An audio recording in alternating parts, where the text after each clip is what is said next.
अस्सलाम वालेकुम अजीज नाजरीन। प्रोग्राम इल्मी गपशप में प्रोफेसर अजहर हादी साहब की खिदमत में हाजिर है। आज का प्रोग्राम खासा दिलचस्प है क्योंकि हम आज आपके लिए ढूंढ रहे हैं कि 70 और 80 की दहाई में फिल्म इंडस्ट्री पर जिस संगीतकार का पूरा जादू चल रहा था उसका नाम मंजूर झल्ला है। मगर मंजूर झल्ला क़याम पाकिस्तान से पहले हिंदुस्तान की जेल में क्यों बंद थे, उन्होंने क्या ऐसा कर दिया था और फिर वो कौन लोग थे जिन्होंने हिंदुस्तान के अंदर उस जेल को तोड़ा और मंजूर झल्ला को वहां से निकाला।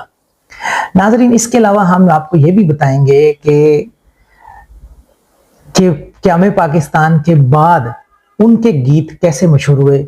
तारड़ साहब ने मंजूर झल्ला की धुन किस किस इलाके के अंदर सुनी।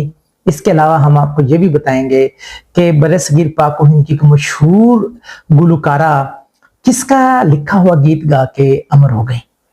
नाजरीन, मंजूर झल्ला 1912 के जमाने में पैदा हुए। अमृतसर के करीब एक गांव में उनकी पैदाइश। उनके वालिद चिराग दीन थे जिन्होंने उनको अपने ब्रदर इन लॉ यानी जो मंजूर झल्ला उनके मामू बरकत अली को दे दिया, जिनको बरकत अली साईं के नाम से याद किया जाता है। बरकत अली साईं मंजूर झल्ला की जो फैमिली है ये अहले तशय्युह फैमिली है और इसके अलावा ये डेरेदार तवाइफों के खानदान से ताल्लुक रखते हैं जिनका काम गाना बजाना है। बरकत अली काफी सुरीले थे, राग रागनियों को जानते थे, शायरी भी करते थे, सोजखानी करते, जाकिर भी थे और उन्होंने ये सारी खूबियां मंजूर के अंदर डाल दी। मंजूर में एक और खूबी भी थी, वो चौड़े चकले थे और पहलवानी भी करते थे, कसरत भी करते थे। जब उन्होंने मैट्रिक कर लिया और मैट्रिक के बाद इंटर में पहुंचे तो उन्हें अमृतसर के एक सिख सरदार की बेटी से मोहब्बत हो गई जिसका नाम रानो है।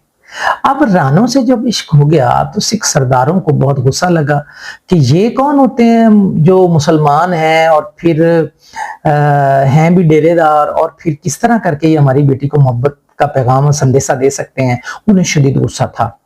अब उसी जमाने में 45-46 के जमाने में हुकूमत बरतानिया जो यहाँ हुकूमत कर रही थी उन्होंने ये फैसला किया कि अमृतसर के अंदर तो सिख सरदारों की सरदार है और सिख मजहब ज्यादा है और सिखों की मुकद्दस इमारतें वहां मौजूद हैं। तो उन्होंने कहा कि भाई वहां मुसलमान जो है ना वो मुहर्रम के जुलूस निकाला करें। अब जब मुहर्रम आया तो मंजूर झल्ला साहब जाहिर है उस वक्त जूरा पहलवान के नाम से जाने जाते थे, वो अपने सारे दोस्तों को इकट्ठा करके उन्हें जुलूस निकाल दिया। अब सिख सरदारों को शदीद गुस्सा आया, उन्होंने इनके बारे में शिकायत की और इनको गिरफ्तार कर लिया गया। मंजूर झल्ला को सजा हो गई और वो अमृतसर के डिस्ट्रिक्ट जेल में कैद हो गए।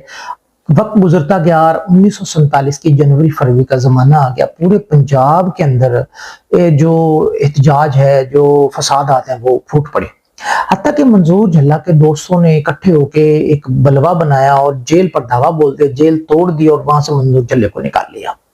लेकिन मंजूर झल्ला के तमाम अहलो अयाल को सिख सरदारों ने कत्ल कर दिया क्योंकि उन्हें उस फैमिली पर शदीद गुस्सा था। मंजूर झल्ला अपनी जान बचाकर नारोवाल आए, नारोवाल से फिर वो कसूर आ गए, कसूर से फिर वो लाहौर आ गए और रेड लाइट एरिया के अंदर रहने लगे। सुना है एवेन्यू स्टूडियो के सामने किसी भट्टे पर भी कुछ अर्सा उन्होंने काम किया। कसम पुर्सी की हालत में अपनी जिंदगी बसर कर रहे थे और मुख्तलिफ थिएटरों के लिए वो अपनी शायरी लिख लिख कर पेश किया करते। मुस्तनसर हुसैन तारड़ जो बच्चों का मशहूर प्रोग्राम चचा जी वगैरह के नाम से किया करते थे या सुबह के हवाले से सुबह सुबह एक प्रोग्राम पीटीवी पे आता था, उसमें मेजबान होते थे। वो कहते हैं कि ये 60 की दहाई का जमाना है। मैं लाहौर में एक दुकान मेरी थी जिसपे किसान बीज के नाम से मैं चीजें बेचा करता था, तो बिल्कुल मेरी दुकान के साथ एक सब्जी की दुकान थी, गालबन ताजदीन का नाम बताते हैं। और उस दुकान पर एक शख्स आता था साइकिल पर बड़े बुरे हालों में और वो वहां बैठकर एक दो गीत सुनाता और सब्जी फरोश उसको कभी गोभी का फूल, कभी कोई ना कोई छोटी मोटी सब्जी वगैरह, शलजम वगैरह, कोई मिर्च वगैरह, प्याज शमाज इस तरह की चीजें दे देते और वो लेके चला जाता। एक दिन वही सब्जी वाला उस शख्स को मेरी दुकान पर लाया और कहा इससे गीत सुने। जब मैंने उससे गीत सुना तो गीत तो मेरे दिल को छू गया और फिर मैंने पूछा इस गीत की धुन किसने बनाई है, तो उसने कहा जी मैंने पूछा कि इसको लिखा किसने, उसने कहा जी मैंने खुद ने। मैंने पूछा तुम हो कौन, तो उसने कहा जी मैं मंजूर झल्ला हूँ। नाजरीन, तारड़ साहब कहते हैं कि उसके बाद वही मंजूर झल्ला बर्रे पाको हिंद के अंदर बहुत तेजी से मारूफ और मशहूर होने लगा क्योंकि ये वो जमाना था जब पंजाब के अंदर थिएटर होते थे जिनके अंदर गायकी होती थी, जैसे तुफैल का थिएटर है, आलम लोहार का थिएटर है, अनायत हुसैन भट्टी का थिएटर है और बाली जट्टी का थिएटर है। इन सब थिएटर वालों को गीतों की जरूरत होती थी जो वहां वो गाते थे। अब लाइव होता था ना, लोग सारे बैठ जाते और ये दरमियान में होते और वहां गाना गाते। अब उनको गीत जो लिख कर दे रहे थे ना, वो मंजूर झल्ला लिख के दे रहे थे, जिसके अंदर बिरहा थी, महबूब से दूरी थी, अपने लोगों से दूरी थी, समाज की सच्चाइयां थी, समाज के धोखे थे। उन्होंने इस तहजीब के अंदर जो बदलाव आया उसको गीतों का लिबास दे दिया और वो गीत जो है गा गा कर बड़ी तेजी से लोग मशहूर हो गए। हत्ता के आलम लोहार के बारे में तो ये कहा जाता है कि उन्होंने मंजूर झल्ला का एक गीत अपने नाम से गा दिया। बाद में झल्ला साहब की बीवी ने उन पर केस कर दिया और किसी ने फिर 80,000 रुपए में तस्फिया करवा दिया।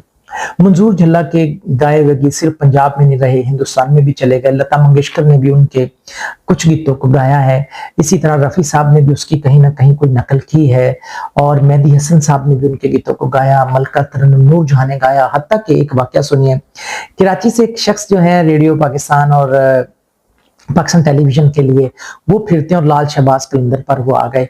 लाल शहबाज कलंदर पर जब आए तो देखा कि एक बड़ी दराज का लड़की जो है वहां एक गीत गा रही है। वो गीत मंजूर झल्ले का ही गा रही थी और वो खातून कोई और नहीं बल्कि रेशमा थी। नाजरीन, ये बड़ी हैरत अंगेज बात है कि रेशमा को मारूफ और मशहूर करने वाले कोई और नहीं बल्कि मंजूर झल्ला ही है, जिनके गीत गा के उन्होंने बहुत ही शोहरत हासिल की। मंजूर झल्ला जो है उनके बारे में तारड़ साहब एक और वाकया सुनाते हैं। कहते हैं कि मैं बल्तिस्तान और गिलगित बल्तिस्तान के इलाकों में कहीं गया, वहां मुकामी लोग आग के गिर्द इकट्ठे होकर अपने मुकामी गीत गा रहे हैं। तो जब मैंने गौर किया तो जो धुन थी वो वही थी जो मंजूर झल्ला ने बनाई थी। 60-70 के दिहाई के अंदर मंजूर झल्ला के गीतों को फिल्मी दुनिया के अंदर भी बड़ी पजीराई मिलने लगी, क्योंकि मंजूर झल्ला के गीत आम हो चुके थे। अब जब मंजूर झल्ला के गीत इतने आम हो गए तो फिर जाहिर है फिल्मी दुनिया कहाँ उन गीतों से पीछे रहने वाली थी।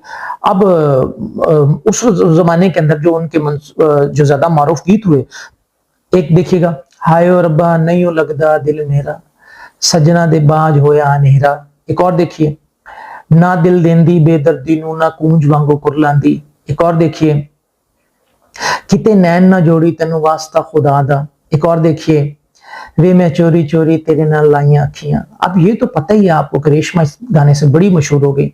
एक और देखिए, लगी आले नो नींद ना आवे तेरी किमें अख लग गई।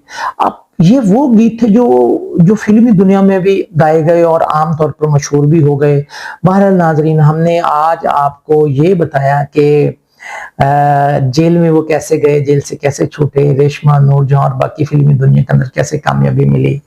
और मंजूर झल्ला जो है वो गुर्बत कसम पुरसी की हालत में ही लाहौर में ही 27 जनवरी 1973 को वफात पा गए। बहरहाल उनकी कब्र के बारे में अभी तक आगाही नहीं मिली, मगर हकीम सफदर वामिक के नाम से एक शख्स हैं जिन्होंने उनके तमाम कलाम को इकट्ठा करके यकजा कर दिया है और कुलियाते मंजूर झल्ला के नाम से उन्होंने उस किताब को लिख दिया है। लाहौर से ये शाया हुई है। उम्मीद है इसके अंदर खातरखा मालूमात होंगी। अगर आप चाहते हैं कि मंजूर झल्ला के बारे में और मालूमात मिले तो आप इस किताब का जरूर मुताला करें। इंशाल्लाह ऐसी मालूमात के साथ फिर आपकी खिदमत में हाजिर होते रहेंगे। उस वक्त तक के लिए इजाजत दीजिए। अल्लाह हाफिज।